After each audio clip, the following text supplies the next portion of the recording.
말씀 보겠습니다. 마태복음 1장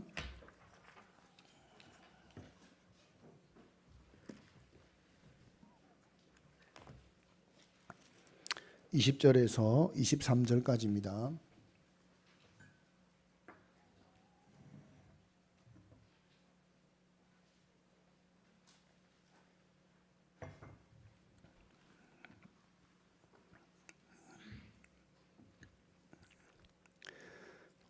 교독하겠습니다. 이 일을 생각할 때에 주의 사자가 현몽하여 이르되 다윗의 자손 요셉아 내 아내 마리아 데려오기를 무서워하지 말라.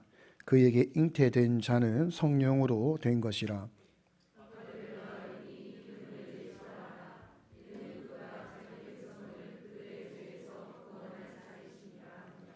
이 모든 일이 된 것은 주께서 선지자로 하신 말씀을 이루려 하심이니 이르시되 보라 처녀가 잉태하여 아들을 낳을 것이요 그의 이름은 임마누엘이라 하리라 하셨으니 이를 번역한즉 하나님이 우리와 함께 계시다 함이라. 아멘. 밤새 잘 주무셨습니까? 저는 20년 만에 새벽송을 보았습니다. 저는 20년 만에 새벽송을 보았고 또 태어나서 처음으로 새벽송을 맞이했습니다. 저는 항상 멤버였지 이렇게 맞이한 적은 없거든요.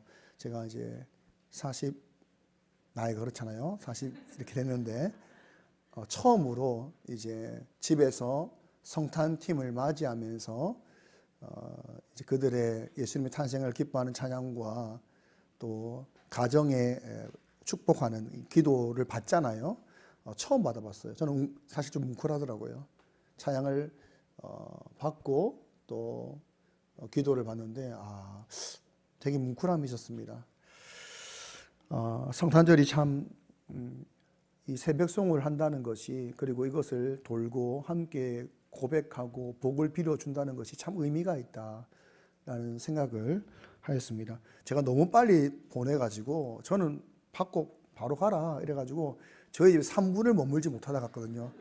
다른 집도 그렇게 하셨는지 저는 그렇게 하는 줄 알았습니다. 혹시나 제가 잘못했다면 우리 중고 청년 용서를 하시기 바랍니다. 우리가 매년 맞이하는 성탄절이지만 이런 감동이 있습니다. 누군가가 준비를 하고 애를 쓰면 누군가에게는 감동을 줄 수 있습니다. 그러나 무엇보다 성탄절의 최고의 감동은 우리 왕 대신 예수님께서 오셨다는 겁니다. 매년 맞이하는 성탄절이지만 저는 예수님의 오심을 생각하면 늘 감동이 있습니다. 오늘 아이들이 찬양 부를 때 저는 사실 웃기지 않았습니다. 사실 너무 아이들의 순수한 목소리로 나오는 찬양에서 저는 몇 번이나 뭉클했습니다. 중간에 이상한 화음도 넣고 이랬지만 가슴이 이렇게 뭉클하는 그런 찬양이었습니다. 예수님의 오심 언제나 들어도 언제나 생각해도 우리의 가슴을 먹먹하게 하는 그런 은혜와 감동이 있습니다. 저는 2023년 성탄절의 말씀을 무엇을 준비할까 하다가 제가 사실은 말씀을 준비할 때 보통 절기 설교는 여러분이 잘 안 들어봤을 만한 설교를 지금까지 해왔거든요. 레갑자손이라든지 이런 설교를 해왔었는데 오늘은 성탄절에 가장 우리가 반드시 알아야 되는 그리고 가장 보편적인 예수님의 오심, 오늘 마태복음 1장 우리가 읽었던 본문을 중심으로 예수님의 오심이 어떤 의미를 가지는가에 대해서 나누려고 합니다. 20절에 보니까 예수님의 오심을 이야기할 때에 이 일을 생각할 때에 주의 사자가 현몽하여 이르되 다윗의 자손 요셉아 내 아내 마리아 데려오기를 무서워하지 말라. 그에게 잉태된 자는 성령으로 된 것이라. 우리가 먼저 성탄절을 맞이하면서 믿어야 할 내용 중 하나가 뭐냐면 주님은 성령으로 잉태되었다라는 것입니다. 성령으로 잉태되었다는 것은 남자에 의해서 잉태되지 않았다라는 것을 먼저 말을 하고 있는 것입니다. 예수님은 남자를 알지 못하는 어머니 동정녀의 몸에서 성령의 역사로 말미암아 잉태되었습니다. 그렇다면 주님께서 왜 이런 특별한 방법으로 이 땅에 오셔야만 했는가에 대해서 21절에 이렇게 설명하고 있습니다. 아들을 낳으리니 이름을 예수라 하라. 이는 그가 자기 백성을 그들의 죄에서 구원할 자의심이니라 하니라. 아들의 이름을 예수라 하라 라고 말하고 있습니다. 예수라는 이름의 뜻은 자기 백성을 그들의 죄에서 구원할 자라는 것입니다. 백성이 있습니다. 왕이라는 것입니다. 왕으로 오셨다라고 이야기합니다. 왕으로 오셨다면 백성들이 바라는 왕은 해방입니다. 로마로부터, 헤롯으로부터, 특별히 가난으로부터. 너무 가난했거든요. 가난했기 때문에 예수님께서 오병이어를 행하실 때에 그들의 굶주린 배를 채워주니까 예수님을 왕으로 삼으려 했거든요. 그들이 요구했던 왕은 해방의 왕이었습니다. 나라로부터, 또 헤롯 가문으로부터, 그리고 나의 배고픔으로부터 해방시켜줄 왕을 기대했습니다. 그러나 분명히 예수님의 탄생과 함께 예수님이 어떤 해방자로 오셨는지를 성경은 분명히 말하고 있습니다. 그들의 죄에서 구원할 자다라고 이야기하고 있는 것입니다. 예수님은 자기 백성의 왕으로 오셨지만 그 왕의 하실 일은 죄에 대한 해방입니다. 나라의 독립이나 경제의 회복이 아니라 자기 백성을 죄에서 구원하기 위해서, 죄에서 해방시키기 위해서 이 땅에 오셨다라고 이야기합니다. 그렇기 때문에 예수님은 아주 특별한 방법으로 이 땅에 오셔야만 했던 것입니다. 예수님께서 만약에 로마와 헤롯 가문으로부터의 독립이라든지 경제로부터의 해방이었다면 굳이 이런 특별한 방법으로 오실 필요가 없습니다. 그냥 오셔서 할 수 있습니다. 다윗과 같은 자로 오셔가지고 그 일을 하실 수 있습니다. 그렇지 않았던 것, 이런 매우 특별한 방법으로 오셔야만 했던 것은 죄의 문제를 해결하기 위한 방법이기 때문입니다. 죄에서 해방시키기 위해서 예수님은 성령으로 말미암아 잉태를 하셔야만 하는 것입니다. 예수님은 죄를 가지고 태어나서는 안 됩니다. 죄인을 구원할 수 없습니다. 그래서 예수님은 매우 특별한 방법으로 이 땅에 오신 것입니다. 죄를 가지고 태어나지 않아야 하기에 동정녀의 몸을 빌려서 성령으로 말미암아 잉태되신 것입니다. 어떤 분들은 이렇게 이야기합니다. 예수님께서 요셉의 씨를, 육체의 아버지가 되는 요셉의 씨를 받지 않았지만 마리아 역시 죄인의 몸이 아니냐, 마리아의 몸을 빌려서 오신 것 또한 죄의 오염을 받은 것이 아니냐라고 말하는 아주 예리한 분도 있습니다. 그러나 성경은 분명히 예수님께서 탄생하실 때에 죄가 없다, 타락의 영향을 받지 않았다라고 분명히 말씀을 하고 있습니다. 그렇기 때문에 성령으로 말미암아 잉태가 된 것입니다. 이 말이 가지는 두 가지 의미가 있는 것입니다. 첫 번째는 요셉의 씨로 말미암아 죄의 영향을 받지 않았다는 것과 죄인된 마리아의 몸을 빌려 오셨지만 그럼에도 불구하고 죄와 타락의 영향을 받지 않도록, 마리아의 몸을 빌려 오셨지만 정결하여 모든 오염으로부터 자유하도록 잉태가 되었다라는 것까지 포함되어 있는 것입니다. 성령께서 그 일을 하신 것입니다. 요셉의 씨를 받지 않았고, 그리고 죄인된 마리아의 몸을 빌려 오시지만 죄와 타락의 영향을 받지 않고 모든 오염으로부터 정결하게 탄생할 수 있도록 성령께서 그 일을 하셨다. 이것이 우리의 믿음이 되어야 한다 이 말이죠. 그분이 죄가 없다는 것은 단순히 요셉의 문제만이 아니라 마리아의 몸까지 오실 때에도, 마리아의 몸을 빌려 나오실 때에도 아무런 죄의 영향을 받지 않았다. 그러므로 그는 완전한 사람이었습니다. 죄가 없는 완전한 사람이었다라고 성경은 말을 하고 있는 것입니다. 하나님께서 이 땅에 예수님을 보내실 때에 죄가 없는 완전한 사람으로 보내시기 위해서 성령께서 그 일을 하신 것입니다. 왜 예수님께서 인간의 몸을 빌려 오셔야 되는가? 인간의 죄는 인간만이 짊어질 수 있다라고 라고 말을 하였습니다. 여러분, 인간의 죄에 대한 벌을 짊어져야 되는데 인간의 죄에 대한 벌은 두 가지입니다.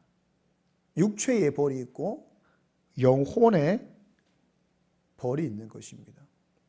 하나님께서는 하나님으로는 인간의 죄를 대신 짊어질 수 없습니다. 왜요? 육체가 없으시기 때문입니다. 하나님 육체가 없기 때문에 인간의 죄를 대신 짊어질 수 없습니다. 인간의 죄에 대한 형벌에 대해서는 육체의 벌과 영혼의 벌을 다 짊어져야 됩니다.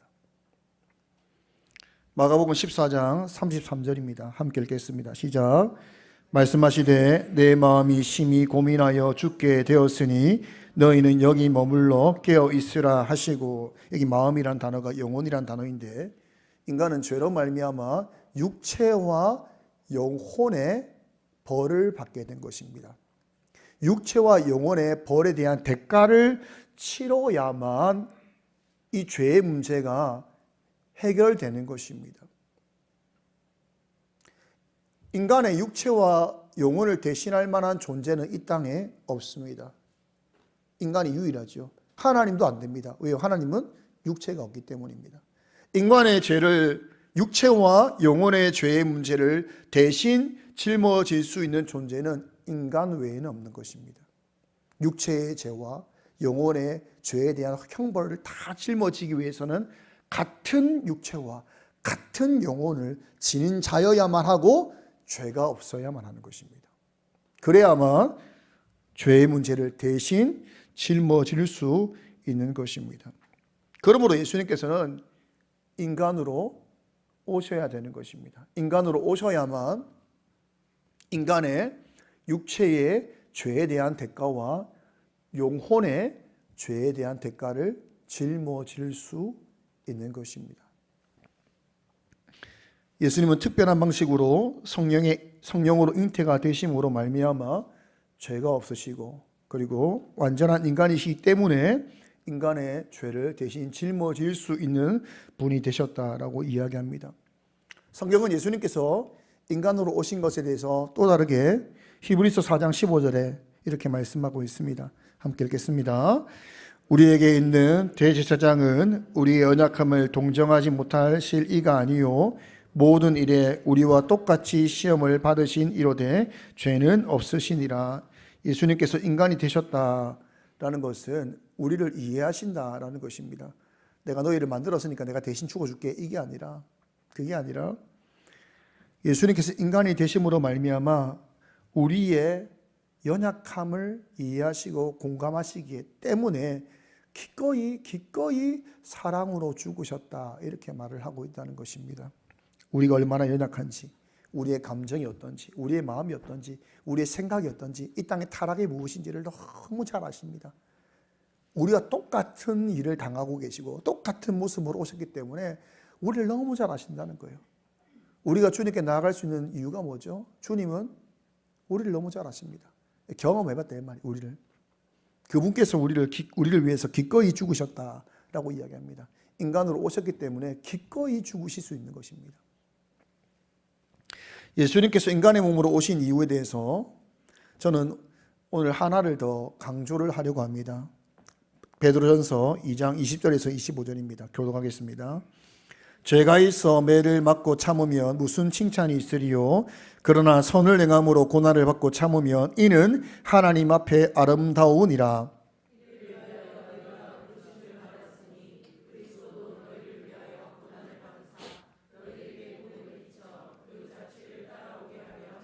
그는 죄를 범하지 아니하시고 그 입에 거짓도 없으시며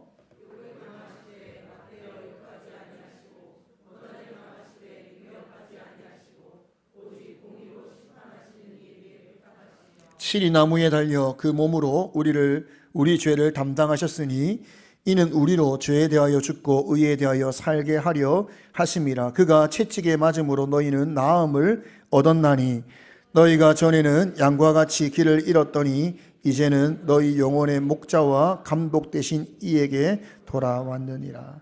아멘. 21절에 뭐라고 되어 있죠? 제가 21절을 다시 읽겠습니다.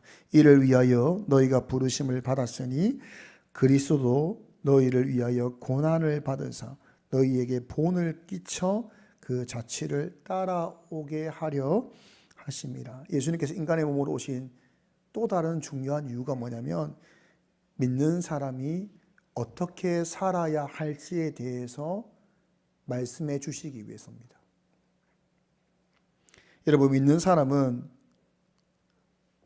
선함과 선을 행함으로 고난을 받을지라도 참고 사는 사람입니다. 그게 하나님 앞에 아름답다라고 이야기하고 있는 것입니다. 부르심을 받은 사람은 어떻게 살아야 되는가에 대해서, 하나님의 자녀는 어떻게 살아야 되는가, 주를 따라 살아가는 사람은 어떻게 살아가야 되는가에 대해서 예수님께서 너희를 위하여 고난을 받으사 너희에게 본을 끼쳐 그 자체를 따라오게 하려 하십니다. 여러분, 예수님 믿고 사는 사람이 고난에 참여하지 않고 예수님 믿고 살아가는 사람이 고난과 상관없이 산다는 것은 예수님과 상관없는 인생입니다. 본을 끼쳐서 너희는 나를 따르라, 따라오라 말씀하시는 겁니다. 인간으로 오신 이유에 대해서 제가 계속 말을 하고 있습니다. 그렇다면 예수님께서는 인간으로만 오신 것이 아니지요. 23절입니다. 23절, 마태복음 1장 23절 함께 읽겠습니다. 시작. 보라, 처녀가 잉태하여 아들을 낳을 것이요 그의 이름은 임마누엘이라 하리라 하셨으니 이를 번역한즉 하나님이 우리와 함께 계시다 함이라. 하나님이 우리와 함께 계시다. 하나님이 우리와 함께 계시다. 물론 이 말씀은 마태가 이사야서의 말씀을 가지고 온 것입니다. 근데 이 이름을 임마누엘이라고 한답니다. 임마누엘. 성경에서는 예수님이 임마누엘이 되신다라는 것이 여러 곳에서 등장을 합니다. 요한복음 1장 14절입니다. 함께 읽겠습니다. 말씀이 육신이 되어 우리 가운데 거하심에 우리가 그의 영광을 보니 아버지의 독생자의 영광이요 은혜와 진리가 충만하더라. 여기 우리 가운데 거하신다라는 거하다라는 단어가 천막을 치다라는 단어입니다. 출애굽한 백성들이 광야 40년을 생활할 때에 어디 생활했죠? 천막 생활을 했습니다. 천막을 쳤습니다. 그들이 천막을 칠 때에 그들은 그들끼리만 천막을 친 것이 아닙니다. 하나님께서 그들의 천막 안에 들어오셨습니다. 그리고 그들과 같은 모습으로 그들과 함께 사셨습니다. 그것이 뭐죠? 성막입니다. 여기 거하심에라는 단어가 바로 성막을 치다라는 단어입니다. 그러니까 유대인들은 이 요한복음 1장 14절을 보는 순간 광야의 백성들 안에 오셔서 그들과 동일한 모습으로 천막을 치시는 하나님의 모습, 성막 가운데 그들과 함께 계시는 하나님의 모습을 기억한다는 것입니다. 성막을 통하여서 그들은 하나님을 만났습니다. 성막을 통해서 하나님께 나아갔습니다. 이제는 예수님께서 친히 오심으로 성막이 되신다는 겁니다. 성막이 되심으로 이제는 예수님을 통하여 너희들은 하나님을 만날 것이다. 예수님을 통하여 하나님을 알 것이다 라고 말씀하시며 예수님께서 이 땅에 오셨다라고 이야기를 하는 것입니다. 임마누엘, 하나님이 우리와 함께 계신다 라는 그 증거, 예수님께서 성막으로 오심으로 말미암아 하나님께 나아갈 수 있는 길을 열었다라고 요한복음에서 이야기하고 있는 것입니다. 요한복음에서는 이 말씀을 하면서 예수님이 어떤 분이신가를 이야기할 때에 하나님의 아들이다, 다르게 말하면 하나님이시다라는 것을 강조합니다. 임마누엘을 이야기할 때에 무엇이 강조되냐면 성막으로, 성전으로 오신 예수는 하나님이시다라는 것을 강조한다는 것입니다. 분명히 우리가 완전한 인간으로 오신 예수님을 계속 나누고 있는데 성경은 이어서 임마누엘로 오신 예수님을 이야기할 때 그는 곧 하나님이시다라는 것을 강조한다는 것입니다. 완전한 인간이요 완전한 하나님으로 오신 분이 예수님입니다. 여러분, 우리가 모든 종교를 이야기할 때 이런 놀라운 탄생이 없습니다. 이거는 시작부터가 믿음이 없이는 들을 수 없는 이야기입니다. 어떻게 씨 없이, 인간의 씨가 없이 탄생할 수 있고, 어떻게 마리아의 몸을 빌려 나왔지만 오염되지 않고, 죄로부터 오염되지 않고 완전한 정결한 모습으로 나올 수 있는가? 그리고 그는 어떻게 완전한 인간인데 어떻게 완전한 하나님일 수 있는가? 이것을 믿음이 없이는 시작할 수 없는 겁니다. 근데 이렇게 특별하고 이렇게 독특한 방법으로 오셔야 하는 이유는 하나밖에 없습니다. 죄의 문제를 해결하기 위해서입니다. 자기 백성의 죄의 문제를 해결하기 위해서는 예수님은 이렇게 독특하고 이렇게 놀라운 방법으로 오셔야만 한 것입니다. 그렇다면 우리가 인간으로 오신 이유를 배웠다면 왜 완전한 하나님으로 오셔야만 하는가? 두 가지 이유가 있습니다. 첫 번째는 예수 그리스도의 십자가의 희생이 무한한 가치를 지니기 위해서는 그분은 단지 사람이어서는 안 됩니다. 한 사람이 죽어서 인류 백성을 구원할 수는 없습니다.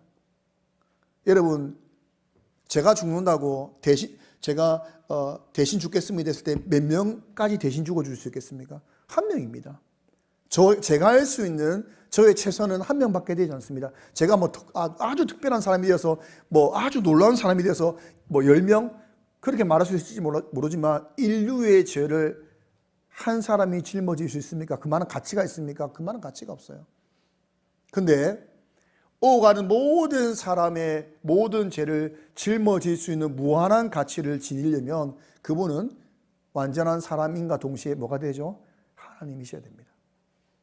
하나님이시기 때문에 모든 사람의 죄를 짊어질 수 있는 무한한 가치를 그분이 가지고 있는 것입니다. 창조주가 사람을 위해 죽었습니다. 여러분, 창조주의 가치를 어떻게 논할 수 있겠습니까? 우리가 인간이 아무리 많다 한들 어떻게 창조주 하나님의 가치와 논할 수 있겠습니까? 그분이 우리를 위해 대신 죽으셨기 때문에 그 무한한 가치가 오고 가는 모든 세대의 백성들을 구원할 가치가 있는 것입니다. 힘이 있다 이 말입니다. 그렇기 때문에 예수님은 오실 때에 완전한 인간으로만 오실 뿐만 아니라 완전한 하나님으로 오셔서 그 죄의 대가로 죽으셔야 하는 것입니다. 두 번째는 실패의 가능성을 없게 하시기 위해서입니다. 우리가 나이가 들어도 부모님을 만나면, 저는 지금도 부모님이 저를 만나면 늘 걱정을 하십니다. 사람 조심해라, 뭐 조심해라, 이런 말 참 많이 하세요. 그래서 제가 이렇게 아직도 어려 보이나 이런 생각하다가도 대부분 다 그런 이야기 하잖아요. 우리가 나이가 들어도 부모님은 차 조심해라, 사람 조심해라, 뭐 조심해라, 늘 그렇게 이야기를 합니다. 아니, 가능성이 없어 보이는데도 불구하고 염려와 걱정을 하잖아요. 왜냐하면 가능성이 제로가 아니기 때문입니다. 진짜 뭐 어떤 일이 벌어질지 모르는 거예요. 정말 잘못된 사람 만날 수 있잖아요. 인생 가운데 차 만날 수 있잖아요. 그렇죠? 그러니까 가능성이 제로가 아니기 때문에 늘 염려가 있다 이 말이에요. 하나님께서 여러분을 너무 사랑하십니다. 너무 사랑하시는데 여러분의 죄를 해결하기를 너무 원하십니다. 진짜 사랑하면 여러분 가능성을 제로로 만들고 싶습니다. 절대로 일어나지 않아야 될 일에 대해서는 가능성을 1%로 남기고 싶지 않다 이 말이에요. 실패할 가능성을 제로로 만들 수 있는 방법이 뭐냐 이 말이에요. 여러분을 구원하기 위해서 절대로 실패하지 않을 수 있는 방법이 뭘까? 여러분, 완전한 인간은 예수님 말고도 있었죠. 누구죠? 아담이었습니다. 아담은 완전한 인간이었습니다. 죄가 없이 태어난 사람은 아담도 죄가 없이 태어났습니다. 완전한 아담이었지만 그는 완전한 순종을 하지 못함으로 말미암아 타락하였습니다. 아담으로 말미암아 죄가 들어왔습니다. 죄의 문제를 해결하는 정도가 아니라 죄가 들어온 자입니다. 다시 완전한 사람을 보낸다 한들 여러분, 완전한 순종과 율법을 만족하여서 이 죄의 문제를 해결할 수 있겠습니까? 아니요. 해결할 수도 있고 안 할 수도 있겠죠. 그는 가능성이 있는 것입니다. 실패할 가능성이 있는 것입니다. 근데 사랑한다면, 진짜 사랑한다면 가능성을 남겨두고 싶어 하지 않습니다. 1%의 가능성도 남겨두고 싶어 하지 않습니다. 진짜 사랑한다면. 여러분을 진짜 사랑하는 하나님께서 절대로 실패하지 않을 수 있는 방법을 사용하시는데 그 방법이 뭐겠습니까? 자신이 직접 오시는 겁니다.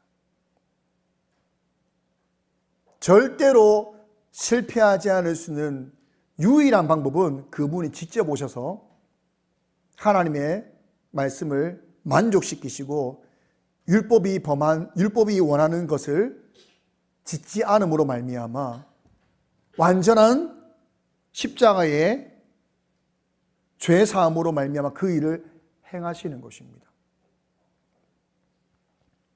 그렇기 때문에 하나님이신 그분이 오신 것입니다.